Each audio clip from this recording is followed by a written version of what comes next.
ഭാര്യയുടെ കടപ്പാട്. ഈ പുസ്തകത്തിൽ എഴുതിയിരിക്കുന്നത്, ഭാര്യമാരെ നിങ്ങളുടെ ഭർത്താക്കന്മാർക്ക് കർത്താവിൽ ഉചിതമാകും വണ്ണം കീഴടങ്ങിയിരിപ്പി. സബ്മിഷൻ, ഒബീഡിയൻസ്, അനുസരണം. കാരണം എന്താ? ഫസ്റ്റ് തിമോത്തി 2nd ചാപ്റ്ററിലെ 8 മുതൽ 15 വരെയുള്ള വാക്യം എഴുതിയിട്ടുണ്ട്. ആദാം ആദ്യം നിർമ്മിക്കപ്പെട്ടു, പിന്നെയാണ് ഹൗവ.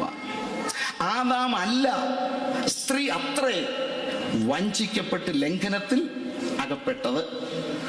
സൃഷ്ടിപ്പിൽ 2ാം സ്ഥാനം, പാപത്തിൽ 1ാം സ്ഥാനം. പിന്നെ വാരിയല്ലേ, അത് ഇച്ചിരി വളമുള്ളതാണ്, ഒരു ചെറിയ വഴക്കം. അതാണ് സബ്മിഷൻ എന്ന് പറയും. ദൈവത്തിന് സ്തോത്രം. ഇത് 3ഉം കൂടെ ചേരുമ്പോൾ നിനക്ക് വിധേയത്വം ഒരു ഭൂഷണമാണ്. ഞാൻ ഈ ലണ്ടനിലോട്ട് വരുന്ന വഴി 2 യൂണിവേഴ്സിറ്റി പിള്ളേർ എൻ്റെ കൂടെ ഉണ്ടായിരുന്നു. അവർക്ക് ഒത്തിരി ഡൗട്ട്. ഒരുത്തി ചോദിക്കുക, why did God create woman first? സ്ത്രീ എന്താ ആദ്യം നിർമ്മിക്കാൻ?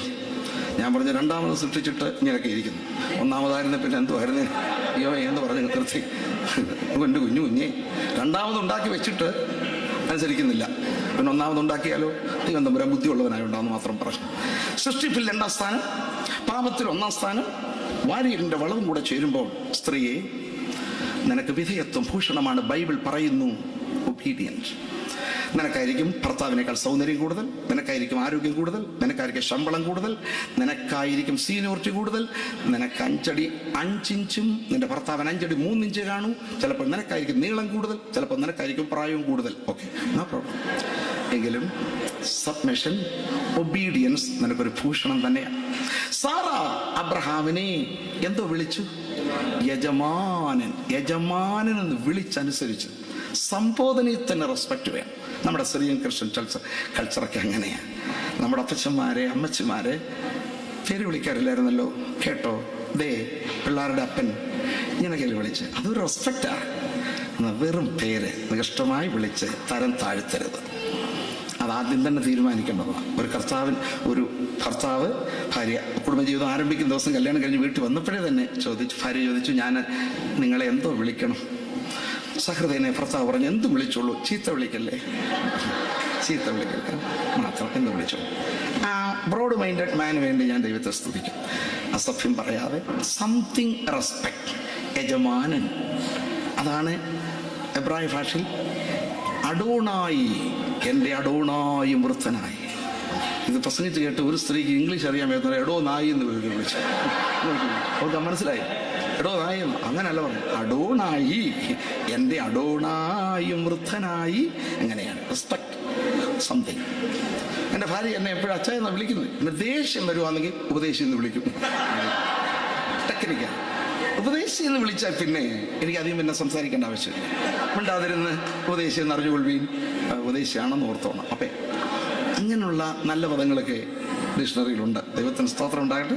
അപ്പോൾ respect, obedient. First Peter 3rd ചാപ്റ്ററിലുണ്ട്, നിങ്ങളുടെ ഭർത്താക്കന്മാർ വചനം അനുസരിക്കുന്നില്ലെങ്കിൽ ഭാര്യമാരുടെ നിർമ്മലമായ നടപ്പ് കണ്ടറിഞ്ഞ് വചനം കൂടാതെ ഭാര്യമാരുടെ നടപ്പിനാൽ ചേർന്നവരിടയാകും. ഒബീഡിയൻസ് ആൻഡ് സബ്മിഷൻ പറഞ്ഞ്, ഭാര്യമാരെ നിങ്ങളുടെ ഭർത്താക്കന്മാർക്ക് കർത്താവിൽ ഉചിതമാകുമെണ്ണം കീഴടങ്ങിയിരിപ്പി. First Peter 3rd chapter. അടുത്ത വാചകം, ഇനി അവർ വചനം അനുസരിക്കുന്നില്ലെങ്കിൽ നിങ്ങളുടെ നടപ്പ് കണ്ടറിഞ്ഞ് സൗമ്യതശാലീനത കൊണ്ട് ചേർന്ന് വരുവാനിടയാകും. എന്താ ഈ വചനം? അതെ, എൻ്റെ വചനം തീ പോലെയും പാറയെ തകർക്കുന്ന ചുറ്റിക പോലെ. പലയിടത്ത് എഴുതിയിരിക്കുന്നു, ഇരുവായുത്തലുള്ള ഏത് വാളിനേക്കാളും മൂർച്ചയേറും. ഇത് തീരാ. ഇത് പ്രസംഗിച്ചിട്ട് ഉരുകുന്നില്ലെങ്കിൽ, ഇത് ചുറ്റികയാ. ഇത് പ്രസംഗിച്ചിട്ട് ഭർത്താവ് മാനസാന്തരപ്പെടുന്നില്ലെങ്കിൽ, ഇത് വാളാ. ഇതും കൊണ്ട് വെട്ടിയിട്ട് വീഴുന്നില്ലെങ്കിൽ, ശാലീനതയുള്ള, സൗമ്യതയുള്ള, ശാന്തതയുള്ള ഒരു നല്ല സ്വഭാവമുള്ള സ്ത്രീയുടെ സ്വഭാവം കൊണ്ട് വചനം കൂടാതെ തന്നെ അവളുടെ നടപ്പ് കണ്ട് മാനസാന്തരപ്പെടുവാനിടയാകും. സഹോദരി, ലോക ചരിത്രത്തിൽ കഠിന ഹൃദയനും ദുർനടപ്പുകാരനും അശുദ്ധനുമായൊരു ഭർത്താവിനെ ഇടിച്ചും അടിച്ചും ചീത്ത പറഞ്ഞും പാത്രം എടുത്ത് വലിച്ചെറിഞ്ഞും ക്രോധം കാണിച്ചും മാനസാന്തരപ്പെടുത്തി ഒരു സ്ത്രീയുടെ അഡ്രസ് എനിക്ക് തരാമോ? Can you give me one address of one lady? Hard heart കൊണ്ട് ഇടിച്ചും അടിച്ചും ചീത്ത പറഞ്ഞും തെറി വിളിച്ചും അസഭ്യം പുലമ്പിയും ഒറ്റ ഭർത്താവ് പോലും ഇതുവരെ മാനസാന്തരപ്പെട്ടിട്ടില്ല. എന്നാൽ മുഴങ്കാലിൽ നിന്ന് കണ്ണുനീരോടെ കരയുകയും സൗമ്യത, ശാലീനത, ശാന്തത, സൗമ്യത, meekness is not a weakness. ദൈവത്തിന് സ്തോത്രം ഉണ്ടാകട്ടെ. സൗമ്യത ഒരു പരാജയമല്ല എന്ന് കഴിഞ്ഞ ദിവസം സവിസ്തരം ഞാൻ കഴിഞ്ഞ രാത്രി യോഗങ്ങളിലൊക്കെ ഒന്ന് ടച്ച് ചെയ്തു. അതുപോലെ അബ്സല്യൂട്ട്ലി സൗമ്യതയോടെ നിൽക്കുന്നെങ്കിൽ തീർച്ചയായും ദൈവം അനുഗ്രഹിക്കും, നിശ്ചയം തന്നെ. ബെസ്റ്റ് ആയിട്ടുള്ള ഫലപ്രദമായ മുന്തിരിവള്ളി വീട്ടിനകത്താണ്. What is your husband expecting from you? എന്താ പ്രതീക്ഷിക്കുന്നത്? ദൈവത്തിന് ഒരു 3-4 ലക്ഷണങ്ങളാണ്. Clean home. വീട്ടിനകത്ത് ഫലപ്രദമായ മുന്തിരിവള്ളി. 1 റൂം കിച്ചണേ ഉള്ളൂ, 2 റൂം കിച്ചണേ ഉള്ളെങ്കിലും ഒന്ന് കയറി ചെന്നാൽ ദൈവഭക്തന്റെ വീട്ടിൽ ഒരു ഐശ്വര്യം ഉണ്ടായിരിക്കണം. മനസ്സിലായോ? ചില വീടുകളിൽ ചെന്നാൽ കണ്ടിട്ടുണ്ടോ? ഷൂസ് തലേനയുടെ പുറത്തിരിക്കും, ചൂല് ഡൈനിങ് ടേബിളിൽ ഇരിക്കും, പിന്നെ തുണികൾ, കാണേണ്ട തുണികളും കാണേണ്ടാത്ത തുണികളും ഇവിടെ മുതൽ അവിടെ വരെ വിരിച്ചിട്ടേക്കും. ദാവീദ് പുത്രൻ ഓശന്നെ പാടാനായിട്ട് വിരിച്ചേക്കോ? എന്ത്? ഭർത്താവിനോ വിവരമില്ല, തക്ക തുണ അവക്കോ ബോധമില്ല. അങ്ങനല്ല. She is a wife, fruitful wine within the house. അതൊന്ന് അടുക്കി പറക്കി ഒന്ന് ശരിക്ക് വെക്കാൻ ഒരു 1 റൂം മതി, 2 റൂം ആയാലും മതി. Neat and clear. ദൈവം അതോടെ നോക്കുന്നു. എന്താ തെളിവ്? നിന്റെ ആയുധങ്ങളുടെ കൂട്ടത്തിലൊരു പാര ഉണ്ടായിരിക്കണമെന്നും, നീ ബാഹ്യത്തിന് പോകുമ്പോൾ അന്ന് ലാറ്റുന്നില്ല, കുഴി കുഴിച്ചിട്ട് ബാഹ്യം കഴിഞ്ഞ് ആ കുഴി മൂടി ശുദ്ധീകരണം നടത്തിയില്ലെങ്കിൽ, ആവർത്തന പുസ്തകം വായിച്ചു നോക്ക്, ദൈവം നിന്റെ പാളയത്തിൽ നടക്കാതെ മാറിപ്പോകും. അപ്പം നമ്മുടെ ഫിസിക്കൽ ക്ലെൻസിങ്ങിലും ഫാമിലി ക്ലെൻസിങ്ങിലും എൻവയറമെന്റിലും ദൈവം ശ്രദ്ധ വെച്ചിട്ടുണ്ടെന്നല്ലേ? Cleanness is next to godliness. കുടുംബം, ഭവനം നന്നായിരിക്കാൻ. Clean home. Neat dress. എത്ര ജോലി ഉണ്ടെങ്കിൽ തന്നെയും എപ്പോഴും അങ്ങ് ഉടുത്തൊരുങ്ങിയല്ലെങ്കിലും ഭവനത്തിൽ ജോലി ചെയ്യുമ്പോൾ ഇന്നും നാറി വല്ലാത്ത സ്റ്റിങ്കിങ് സ്മെല്ലോട് വരാതെ വണ്ണം നിന്റെ വസ്ത്രത്തിന്റെ വാസന എന്ന് പറയുന്ന പോലെ നല്ല വസ്ത്രം. കുക്ക് ചെയ്യുമ്പോൾ അധികം അഴുക്കാകാതിരിക്കാൻ ഒരു ഗൗണ് പുറത്തിട്ടുണ്ട്, അത് കഴിയുമ്പോൾ ഒന്ന് മാറ്റി. Neat dress, clean home, delicious food. മനസ്സിലാവും? കല്യാണം കഴിഞ്ഞ 2-3 ആഴ്ചക്കകം മനസ്സിലാവും നിന്റെ ഭർത്താവിന് എന്തൊക്കെ ഇഷ്ടമെന്നുള്ളത്.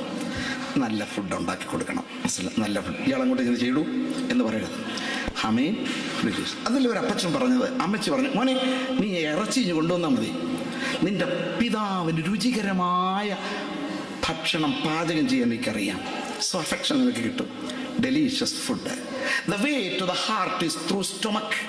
ഈ സ്റ്റൊമക്കിനകത്തൂടെ ഒരു ഹൈവേ പോകുന്നുണ്ട് ഹാർട്ട് വരെ. The way to the heart is through stomach. അത് സ്ത്രീകൾ മനസ്സിലാക്കണം. ഹാർട്ടിലോട്ട് പോകുന്ന ഒരു ചെറിയ ഹൈവേയാ ഇങ്ങനെ പോവുക. അതുകൊണ്ട് അക്സെപ്റ്റ് ഹിസ് ലോഡ്ഷിപ്പ്. അവൻ തലയാണെന്നുള്ളത് മനസ്സിലാക്കണം. എത്ര ശമ്പളം നിനക്ക് കൂടുതലുണ്ടെങ്കിലും, ഡിഗ്രി കൂടുതലുണ്ടെങ്കിലും, ഹീ ഈസ് യുവർ ഹെഡ്. ഏത് സ്ത്രീയുടെയും തല പുരുഷന്റെ തല ക്രിസ്തുവിന്റെ തല ദൈവം. ഒരു കാര്യം പറഞ്ഞ് എൻ്റെ പുറത്ത് കയറി, മക്കളെ ഇങ്ങോട്ട് വന്നേ, ഇന്ന് കളിക്കാൻ പോകണ്ടെന്ന് അപ്പൻ പറയുമ്പോൾ, ഇല്ലടാ നീ പോയിച്ചോടാ, അത് തല്ലുവിളിത്തരമാണ്. തല്ലാൻ പാടില്ല, പക്ഷേ അർഹതയുണ്ട് നിനക്ക്. മനസ്സിലായോ? ഇനിയും ഒരു ബിൽഡിംഗ് ഫണ്ടിന് കുറച്ച് പണം വന്നു, 100 പൗണ്ട് എഴുതിക്കോ, എന്നാൽ അവൾ അവിടെ നിന്നുണ്ട് 200 പൗണ്ട് എഴുതിക്കോ എന്ന് പറയരുത്. അത് അഹങ്കാരമാണ്. 200 പൗണ്ട് നിനക്ക് കൊടുക്കണമെന്നുണ്ടെങ്കിൽ അച്ഛാ ഇങ്ങോട്ടൊന്ന് വന്നേ, എന്തെങ്കിലും ഒരു ശബ്ദം ഉണ്ടാക്കണം. അയ്യോ വരും 200 പൗണ്ട് കൊടുക്കുക. അപ്പം 200 എഴുതിക്കും. അപ്പം നിന്റെ കാര്യം സാധിക്കുകയും ചെയ്തു, അവൻ്റെ തല ഉയരുകയും ചെയ്തു. മനസ്സിലായോ? അല്ല വിവരക്കേട് പറയണം. ഒരു ഭർത്താവ് പറയുന്നതിൻ്റെ പുറത്തോട്ട് ഓവർഫ്ലോ ചെയ്ത് പറയരുത്. Accept his lordship. ബഹുമാനിക്കണം. മനസ്സിലായി? അങ്ങനെ എന്ത് ചെയ്യണം? ഒബീഡിയൻസ്. Love and obedience. സ്നേഹിക്കുന്നു, അനുസരിക്കുന്നു, കീഴ്പ്പെടുന്നു, ശാലീനത, സൗമ്യത. വേദപുസ്തകം കൊണ്ട് രൂപാന്തരപ്പെടുത്താൻ കഴിയാത്തവർ നല്ല സ്ത്രീകളുടെ ജീവിതത്തെ കണ്ട് രൂപാന്തരപ്പെടുന്നു.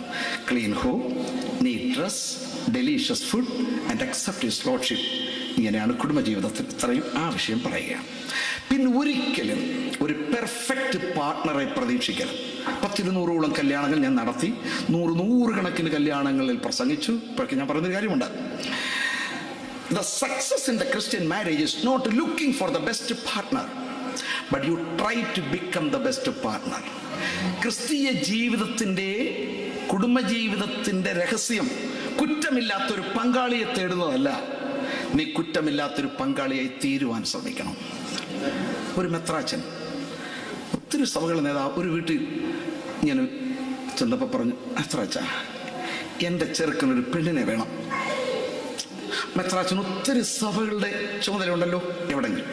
എന്താ യോഗ്യത? ABCDEF അറിയാമോ? Age, beauty, character, dowry, education, fair, ഇങ്ങനെ അങ്ങോട്ട് പറഞ്ഞു Z വരെ. ഇതെല്ലാം കേട്ടിച്ച് മെത്രാച്ചൻ പറഞ്ഞു, ഇങ്ങനൊരു പെണ്ണ് ലോകത്തിലുണ്ടായിരുന്നെങ്കിൽ ഞാൻ ഈ താടിയും വളർത്തി മുടിയും വളർത്തി അടിമുടിച്ചു നടക്കുക. എനിക്ക് ഇങ്ങനെ നടക്കേണ്ടി വന്നത് നിങ്ങൾ പറയുന്ന പോലെ ഒരു പെണ്ണില്ല. മനസ്സിലായി? നിങ്ങൾ പറയുന്ന പോലെ ഏജും ബ്യൂട്ടിയും ക്യാരക്ടറും ഡൗറിയും എഡ്യൂക്കേഷനും ഫെയറും ഇങ്ങനെ നടത്തി ഉണ്ടെങ്കിൽ ഞാൻ ഈ മുടിയും വളർത്തി താടിയും വളർത്തി നടക്കും.